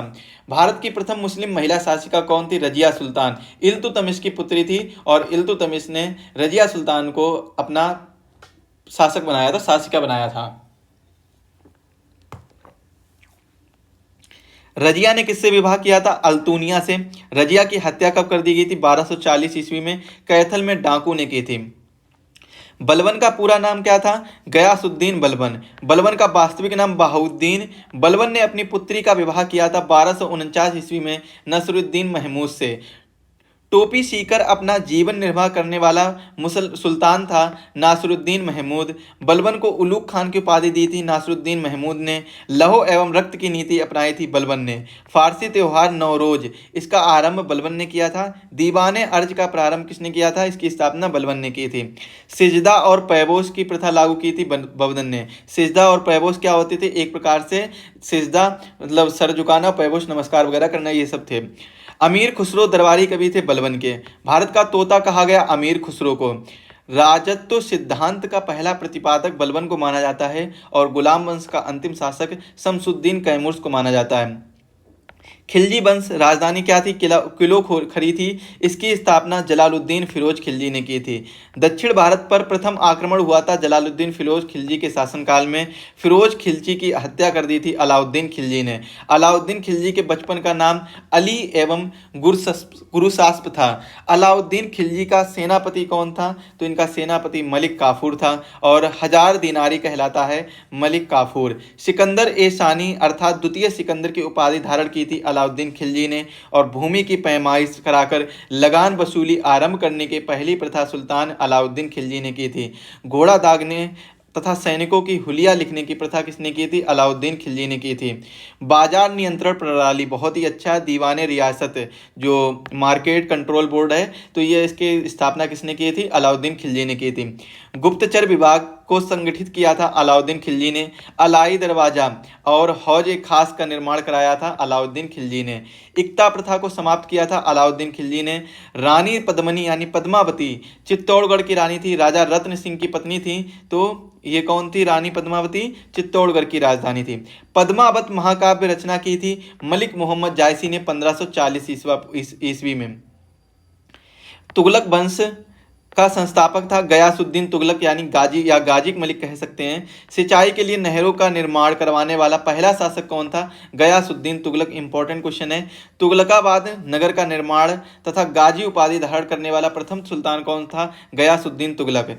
तुगलकनामा के लेखक कौन थे? अमीर खुसरो। अमीर खुसरो के गुरु कौन थे? निजामुद्दीन औलिया। और मोहम्मद बिन तुगलक का पूरा नाम क्या था? जूना खान। का मूल नाम तो क्या था? जूना खान। सनकी या पागल सुल्तान मोहम्मद बिन तुगलक को कहा जाता है। भारत में सर्वप्रथम सांकेतिक मुद्रा का प्रचलन मोहम्मद बिन तुगलक ने किया था और कृषि विकास के लिए दीवाने अमीर ए कोही विभाग की स्थापना मोहम्मद बिन तुगलक ने की थी। और अपनी राजधानी दिल्ली से दौलताबाद यानी देवगिरी ले गया था मोहम्मद बिन तुगलक। और इब्न बतूता मोरक्को यात्री भारत आया था मोहम्मद बिन तुगलक के समय 1333 ईस्वी में। इब्न बतूता ने अपनी यात्रा वृत्तांत लिखा किताब उल रहेला ग्रंथ में, अरबी भाषा में लिखा। और विजयनगर में बहमनी राज्य की स्थापना मोहम्मद बिन तुगलक ने की थी। इन्हीं के शासनकाल में हुई थी विजयनगर में बहमनी राज्य की। मोहम्मद बिन तुगलक के उत्तराधिकारी कौन था? फिरोज तुगलक, जो इनका चचेरा भाई था। ब्राह्मणों पर जजिया कर फिरोज तुगलक ने लगाया था। दीवाने खैरात की स्थापना फिरोज तुगलक ने की थी। सिंचाई पर हक ए शर्ब लागू करने वाला दिल्ली का पहला सुल्तान कौन था? तो पहला सुल्तान कौन था? फिरोज तुगलक था। पहला सुल्तान दिल्ली का कौन था? फिरोज तुगलक था। फिरोज तुगलक द्वारा स्थापित दार उल सफा एक खैराती अस्पताल था। जौनपुर नगर को बसाया था फिरोज शाह तुगलक ने। भारत का सिराज किसे कहा जाता है? जौनपुर को कहा जाता है। तुगलक वंश का अंतिम शासक नासिरुद्दीन महमूद। इसी के समय में 1398 ईस्वी में मंगोल शासक तैमूर ने भारत पर आक्रमण किया था। सैयद वंश का संस्थापक खिज्र खां। सैयद वंश का अंतिम शासक आलम शाह। लोदी वंश का अंतिम शासक बहलोल लोदी। और दिल्ली की गद्दी पर बैठने वाला पहला अफगान शासक कौन था? बहलोल लोदी। बहलोल लोदी के मकबरा को बनवाया था सिकंदर लोदी ने। बहलोल लोदी का पुत्र था जो कि और कबीर समकालीन थे सिकंदर लोदी के। आगरा शहर की स्थापना सिकंदर लोदी ने 1504 ईस्वी में की थी। अनाज से कर समाप्त किया था सिकंदर लोदी ने। 2 गुंबदों का प्रयोग किया था सिकंदर लोदी के मकबराओं में। 2 गुंबदों का प्रयोग किया गया था सिकंदर लोदी के मकबरा में। दिल्ली सल्तनत की राजभाषा थी फारसी। दिल्ली सल्तनत का अंतिम शासक था इब्राहिम लोदी। सिकंदर लोदी का पुत्र था और इनको किसने हराया था? बाबर ने हराया था। युद्ध भूमि में मरने वाला पहला सुल्तान था इब्राहिम लोदी। पानीपत के प्रथम युद्ध में 1526 ईस्वी में जो युद्ध हुआ था, इसमें ये युद्ध भूमि में पहला सुल्तान था। विजयनगर की स्थापना हरियर और बुक्का ने की थी। इन दो भाइयों ने 1336 ईस्वी में की थी। विजयनगर की प्रथम राजधानी हम्पी, विजयनगर की दूसरी राजधानी पेनुकोंडा। हम्पी अवशेष विजयनगर साम्राज्य का है और हम्पी स्थित है कर्नाटका के बेल्लारी जिले में तुंगभद्रा नदी के किनारे। विरूपाक्ष मंदिर हम्पी कर्नाटक में स्थित है। तालीकोटा का युद्ध हुआ था 23 जनवरी 1565 ईस्वी को, विजयनगर पराजित हुआ था इसमें, और संगम वंश की स्थापना हरियर और बुक्का ने की थी। इटली का यात्री निकोलो कोंटी विजयनगर की यात्रा पर आया था देवराय के शासनकाल में, और संगम वंश का प्रतापी राजा कौन था? देवरा। संगम वंश का अंतिम शासक विरूपाक्ष द्वितीय था। फारसी यात्री अब्दुल रज्जाक विजयनगर आया था देवराय द्वितीय के शासनकाल में। तुलुप वंश का महान शासक कौन था? कृष्ण देवराय था। कृष्ण देवराय के दरबार में अष्ट दिग्गज थे, तेलुगु के 8 विद्वान। तेनालीराम कौन थे? कृष्ण देवराय के दरबार में थे। आंध्र भोज कहा जाता है कृष्ण देवराय को। विट्ठल स्वामी मंदिर हम्पी और हजारा मंदिर जो कि विजयनगर में पड़ता है, इनको बनवाया था कृष्ण देवराय ने। पुर्तगाली यात्री डोमिंगो पायस और बारबोस किसके शासनकाल में आया था? कृष्ण देवराय के।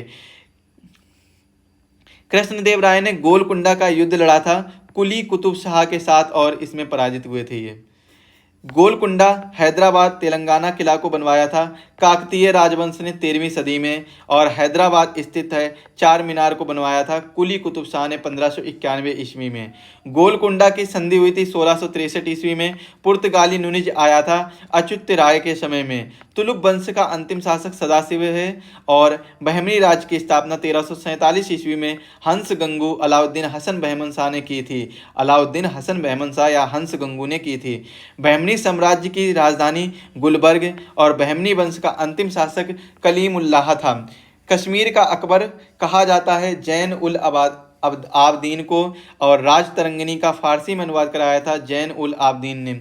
चैतन्य महाप्रभु का जन्म था बंगाल के नदिया में। अद्वैतवाद का संस्थापक किसे कहा जाता है? शंकराचार्य को। द्वैतवाद के संस्थापक माधवाचार्य को। विशिष्टता द्वैत के संस्थापक निम्बकाचार्य को, और द्वैतवाद के संस्थापक वल्लभाचार्य को कहा जाता है। ये क्वेश्चन याद कर लीजिए, सभी इंपॉर्टेंट हैं, इन पर आप स्टार मार्क कर लीजिए, मोस्ट इंपॉर्टेंट हैं। मुगल साम्राज्य का संस्थापक बाबर 1526 ईस्वी में इब्राहिम लोदी को पानीपत के प्रथम युद्ध में हराकर ये मुगल साम्राज्य की स्थापना की थी। किसको हराकर? इब्राहिम लोदी को। कौन से? पानीपत के प्रथम युद्ध में। पानीपत का जो first battle of Panipat, first battle of Panipat. Babur का जन्म 24 फरवरी 1483 ईस्वी में फरगना में हुआ था। बाबर के पिता का नाम उमर शेख मिर्जा, बाबर का पूरा नाम जहरुद्दीन बाबर, तो यहाँ पर जहर उगलने के लिए आ गया था। बाबर की मृत्यु कब हुई थी? 27 दिसंबर 1530 में। बाबर यहाँ अपने आप नहीं आया था, बाबर को यहाँ पर बुलाया गया था, राणा सांगा ने बुलाया था, तो ये आपको याद रखना होगा। और बाद में राणा सांगा के साथ भी युद्ध हुआ था बाबर का। बाबर का कब्र कहाँ पर है? काबुल में। बाबर को भारत पर आक्रमण के लिए निमंत्रण भेजा था दौलत खां और आलम खां लोदी ने भेजा था। पानीपत के प्रथम युद्ध 21 अप्रैल 1526 को खानवा का युद्ध हुआ था बाबर और राणा सांगा के बीच 17 मार्च 1527 ईस्वी को। बाबर ने गाजी की उपाधि ग्रहण की थी खानवा युद्ध के बाद। पानीपत का प्रथम युद्ध 21 अप्रैल 1526 में बाबर ने पराजित किया था इब्राहिम लोदी को, और जीत के कारण तोपखाना सैन्य कुशलता था, जीत का कारण प्रमुख कारण था। बाबर ने प्रथम बार तोप का प्रयोग किया था बजौरा एवं भेरा के युद्ध में, ये इंपॉर्टेंट है, बाकी ये तो हम बता ही चुके थे आपको। इसके बाद में 1528 ईस्वी में चंदेरी के युद्ध में बाबर ने पराजित किया था मेदिनी राय को। बाबर ने अपनी आत्मकथा बाबरनामा की रचना की थी तुर्की भाषा में। बाबरनामा का फारसी में अनुवाद किया था अब्दुल रहीम खान खाना ने। अयोध्या स्थित बाबरी मस्जिद का निर्माण कराया था मीर बकी बाबर का सेना नायक ने। बाबर का उत्तराधिकारी या पुत्र कौन था? हुमायूं था। हुमायूं का पूरा नाम नसरुद्दीन हुमायूं। हुमायूं की पत्नी हमीदा बानो बेगम। हुमायूं नामा की रचना गुलबदन बेगम थी बाबर की पुत्री। ज्योतिष में विश्वास रखता था हुमायूं। दीन पनाह नामक नगर बसाया था हुमायूं ने। सप्ताह के 7 दिन 7 रंग के कपड़े पहनने का नियम बनाए थे हुमायूं ने। हुमायूं की मृत्यु हुई थी दीन पनाह पुस्तकालय में सीढ़ियों के गिरने के कारण। हुमायूं का मकबरा कहाँ पर स्थित है? दिल्ली में। हुमायूं के मकबरा का निर्माण 1565 ईस्वी में हाजी बेगम ने। कारीगर कौन थे? मीरक मिर्जा ग्यास थे। और चौसा के युद्ध कब हुआ था? 25 जून 1539 में। शेर शाह पराजित किया था हुमायूं को। शेर शाह ने किसको पराजित किया था? हुमायूं को पराजित किया था। शेर शाह के बचपन का मूल नाम क्या था? फरीद खान था, और शेर शाह का शेर खां की उपाधि दिया गया था बिहार के सूबेदार बहार खान लोहानी ने दी थी। डाक प्रथा का प्रचलन शेर शाह ने कराया था। अपने नाम से खुतबा यानी प्रशंसा भाषण पढ़वाया था, जिसे खुतबा कहा जाता था, शेर शाह शाह ने चौसा के युद्ध के बाद किया था। बिलग्राम कन्नौज के युद्ध 17 मई 1540 में शेर शाह ने पराजित किया था हुमायूं को। ग्रांड ट्रंक रोड का मरम्मत करवाया था शेर शाह ने। शेर शाह के काल में भू राजस्व दर थी कुल उपज का 1/3। शेर शाह सूरी की मृत्यु हुई थी कालिंजर में तोप के गोले से विस्फोट से 1545 ईस्वी में। शुद्ध चांदी का सिक्का तथा रुपए का सिक्का दुलवाया था शेर शाह सूरी द्वारा। मलिक मोहम्मद जायसी, रचना कौन सी इनकी? बरहा-मासा, इनके समकालीन थे, शेर शाह के समकालीन थे। स्वप्न बासबदता की रचना किसने की थी? भास ने की थी। और शेर शाह का मकबरा स्थित है सासाराम में। अकबर यानी जलालुद्दीन का जन्म हुआ था 15 अक्टूबर 1542 को अमरकोट पाकिस्तान में हुआ था। अकबर की माँ का नाम क्या था? हमीदा बानो था। और अकबर का राज्याभिषेक हुआ था 14 फरवरी 1556 ईस्वी को कलानौर में बैरम खां द्वारा इनका राज्याभिषेक किया गया था। अकबर का राजस्व मंत्री कौन था? टोडरमल। पानीपत के द्वितीय युद्ध 5 नवंबर 1556 को अकबर ने पराजित किया था हेमू को। पानीपत की लड़ाई में मुगल सेना का नेतृत्व किया था बैरम खां ने, अकबर के जो संरक्षक थे। और अकबर ने खाने खाना की उपाधि दी थी बैरम खां को। अकबर ने जड़ी कलम तथा सीरी कलम की उपाधि दी थी क्रमशः मोहम्मद हुसैन और कश्मीरी तथा अब्दुस समद को दी थी। धर्मनिरपेक्ष दृष्टिकोण रखता था अकबर। और धर्मनिरपेक्ष शब्द कहाँ पर प्रयोग किया गया है? हमारी प्रस्तावना में। अकबर ने राजनीतिक विजय की शुरुआत की थी 1562 ईस्वी में मालवा विजय से। बाज बहादुर था मालवा की अंती। अकबर का द्वितीय चित्तौड़ पर विजय 1567 ईस्वी में। हल्दी घाटी के युद्ध 18 जून 1576 में अकबर ने हराया था महाराणा प्रताप को। हल्दी घाटी युद्ध में अकबर महाराणा प्रताप के सेना को सेनापति था मान सिंह हकीम खान। फतेहपुर सीकरी के बुलंद दरवाजा को बनवाया था अकबर ने 1572 ईस्वी में गुजरात विजय के उपलक्ष्य में। अकबर के दरबार में आने वाला पहला अंग्रेज कौन था? रॉल्फ फिच 1588 में हेक्टर जहाज में।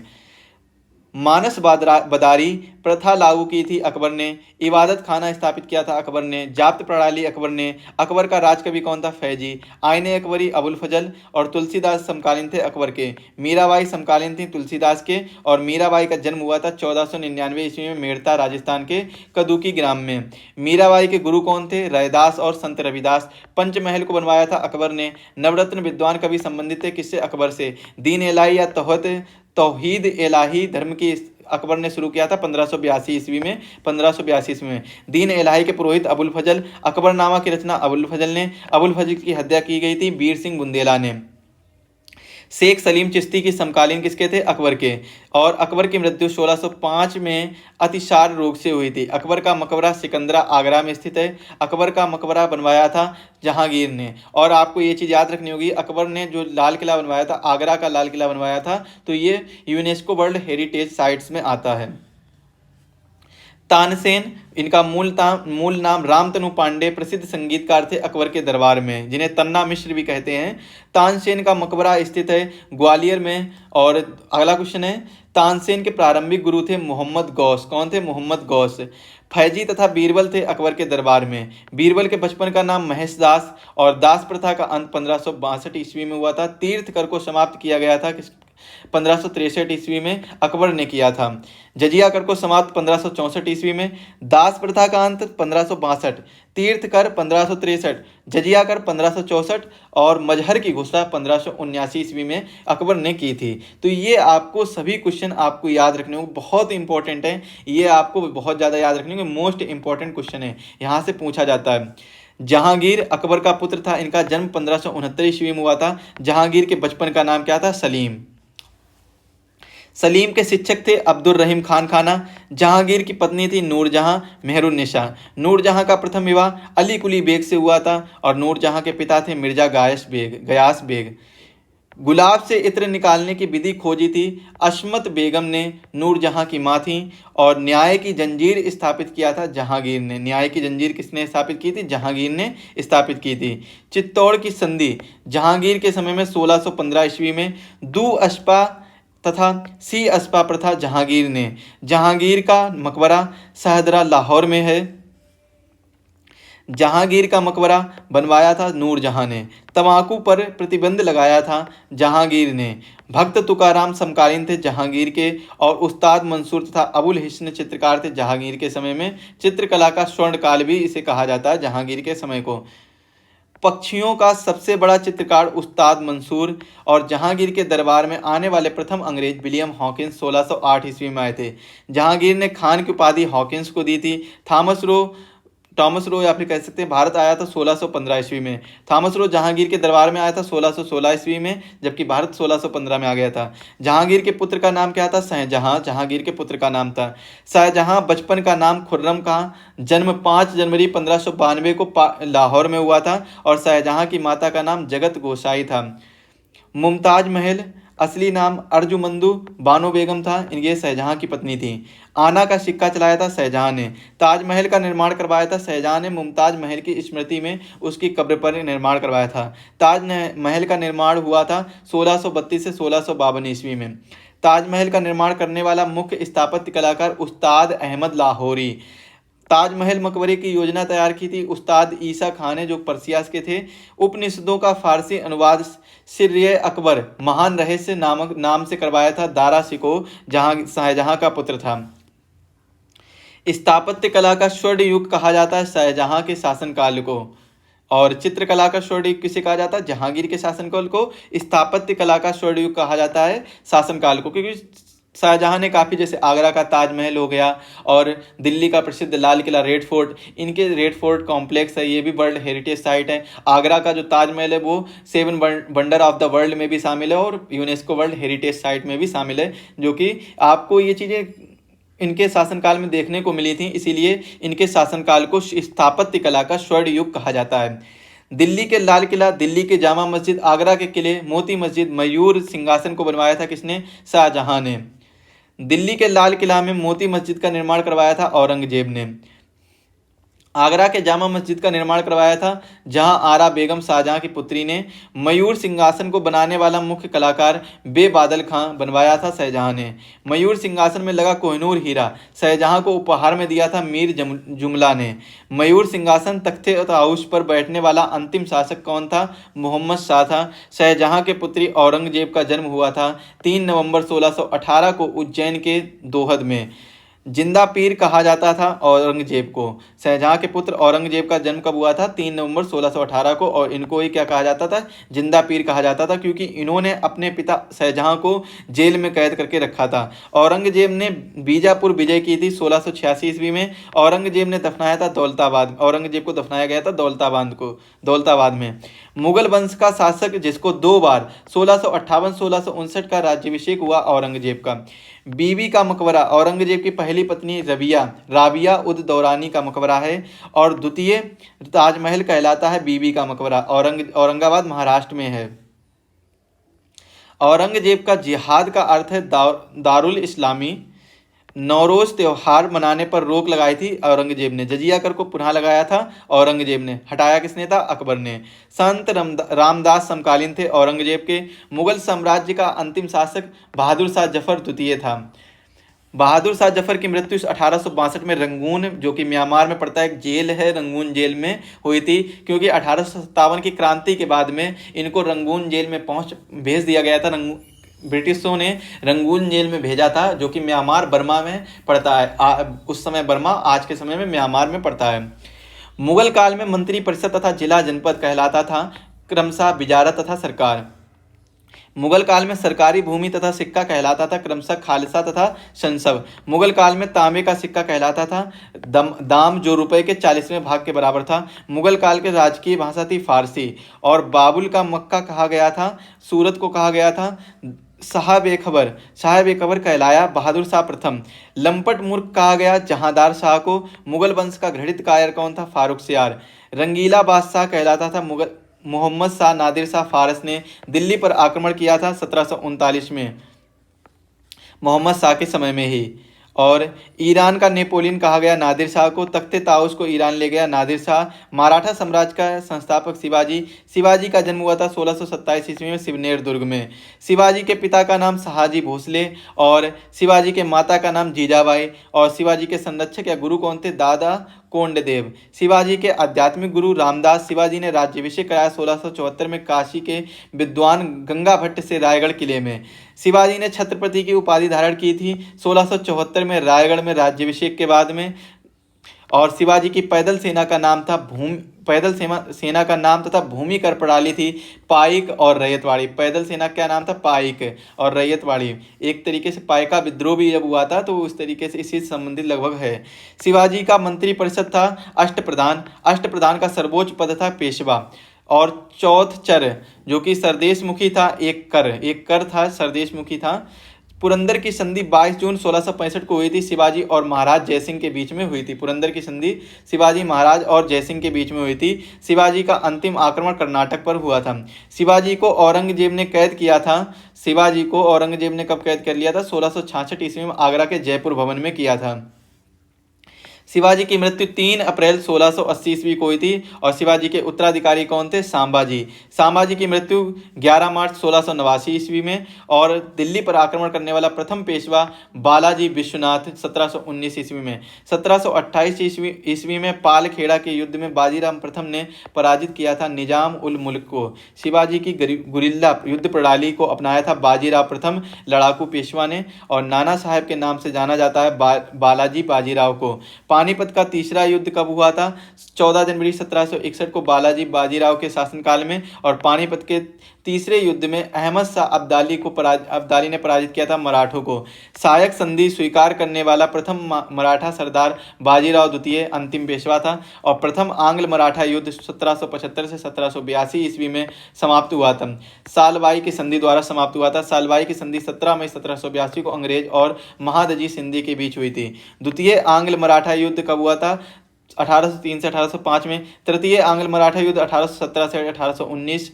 और द्वितीय और तृतीय आंग्ल मराठा युद्ध हुआ था बाजीराव द्वितीय के शासनकाल में। प्रथम, द्वितीय और तृतीय आंग्ल मराठा युद्ध क्रमशः वारेन हेस्टिंग्स और लॉर्ड हेस्टिंग्स के शासनकाल में हुए थे।